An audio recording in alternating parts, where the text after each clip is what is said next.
তৃণমূলের এক কর্মীকে ধারালো অস্ত্র দিয়ে আঘাতের অভিযোগ উঠল বিজেপির এক কর্মীর বিরুদ্ধে। ঘটনাটি ঘটেছে সোমবার আরামবাগের 17 নম্বর ওয়ার্ডের বসন্তপুর এলাকায়। আক্রান্ত ওই তৃণমূল কর্মীর নাম রকি মালিক। আক্রান্ত তৃণমূল কর্মী জানান, এদিন রাতে তিনি যখন ক্লাবে বসেছিলেন তখন ওই বিজেপি কর্মী একটি ধারালো অস্ত্র নিয়ে তার ওপর আক্রমণ চালায় এবং এই ঘটনায় তার বাম হাতটি ক্ষতবিক্ষতও হয়। এরপর স্থানীয় মানুষজন ও তার পরিবারের লোকজনেরা চিকিৎসার জন্য তাকে আরামবাগ মেডিকেল কলেজ হাসপাতালে নিয়ে যান। পরের দিন মঙ্গলবার তিনি আরামবাগ থানায় লিখিত অভিযোগ দায়ের করেন।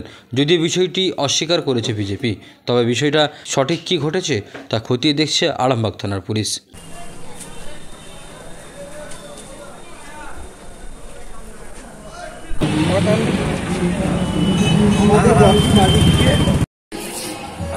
ওকে কালকে ঘটনা হয়েছিল। আমরা কালকে ক্লাবে বসেছিলাম, ঠিক আছে। ও যেতে আমাদেরকে উল্টো পাল্টা করে চুয়ারি করেছে, যেতে আমাকে মারতে এসছে, ঠিক আছে। আমি তৃণমূল করি বলে আমাকে যেতে ভজালি দিয়ে হাত করে দিয়েছে। কে মারধর করছে? হ্যাঁ, বাপন রায়। উনি কি হ্যাঁ, উনি কি কোনো রাজনৈতিক দলের সাথে যুক্ত? হ্যাঁ, উনি কি কোনো রাজনৈতিক দলের সাথে যুক্ত? হ্যাঁ। কি করেন উনি? ও বিজেপি করে। আপনি তৃণমূল করেন? হ্যাঁ, আমি তৃণমূল করি বলে আমাকে মেরেছে। কি কারণ? হঠাৎ মারলো? কারণটা কি? হঠাৎ মারলো? ওটা বলতে আমি ক্লাবে বসেছিলাম, ঠিক আছে। হঠাৎ করে মন দিয়েছে, ঠিক আছে। উল্টো পাল্টা করে চুয়ারি করছে। কথা ধরতেই আমাকে এসে মারলো। হ্যাঁ, এটা হচ্ছে বসন্তপুর পশ্চিম এডুকেশন ক্লাব। কখন হয়েছে? রাত 12টা 12:30। কটা সেলাই হয়েছে আপনার? কটা সেলাই? কোথায় কোথায় মারধর করেছে? হ্যাঁ, ভজালি দিয়ে মেরেছে। কোথায় কোথায় মারধর করেছে? কোথায় কোথায় মারধর করেছে? এই হাতটা কেটে দিয়েছে, আবার তোমার লাঠি করে মেরেছে। আমরা দুজন ছিলাম, ওরা একজন ছিল।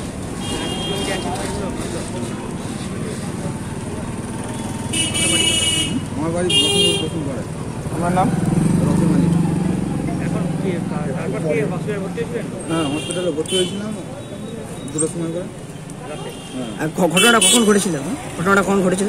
ঘটনা ঘটেছিল তোমার ওই 12:30 1টার সময় করে হয়েছিল কেসটা।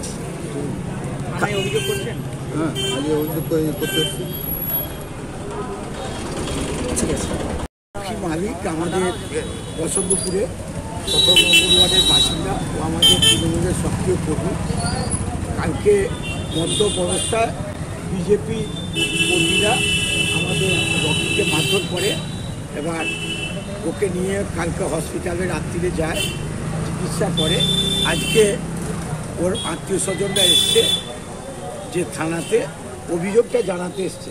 ভজালি নিয়ে ওর এমনভাবে ভজালি চালিয়েছিল যে গলাটা যদি হাতটা না করতো গলাটা হয়ে যেত, তার হাতের উপর দিয়ে গেছে। আপনারা কি ব্যবস্থা? আমরা প্রশাসনের কাছে জানছি, প্রশাসনের উপর আস্থা আছে, প্রশাসনকে আমরা জানাচ্ছি। কেন মারলো?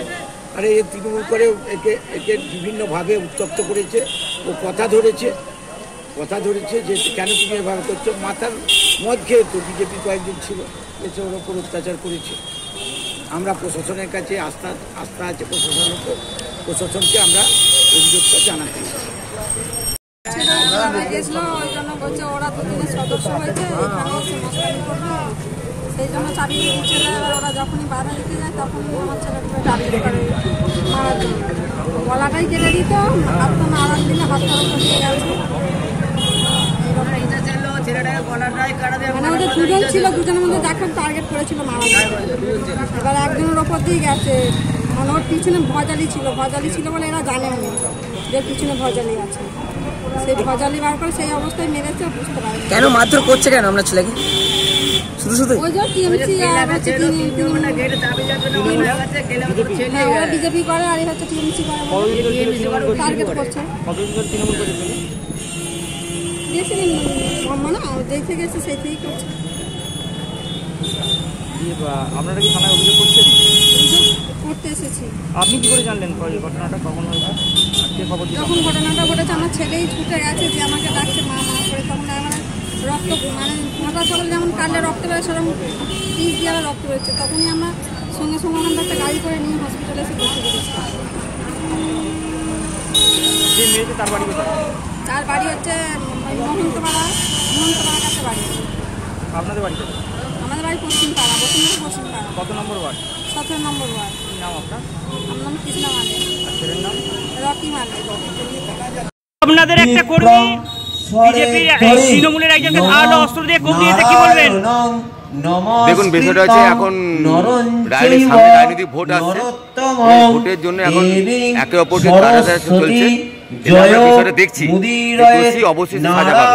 এটা কেউ কাউকে ছাড়া যাবে বিষয় না। অন্যায় অন্যায় আইনের পথে চলবে, যে অন্যায় করছে দোষী হবে।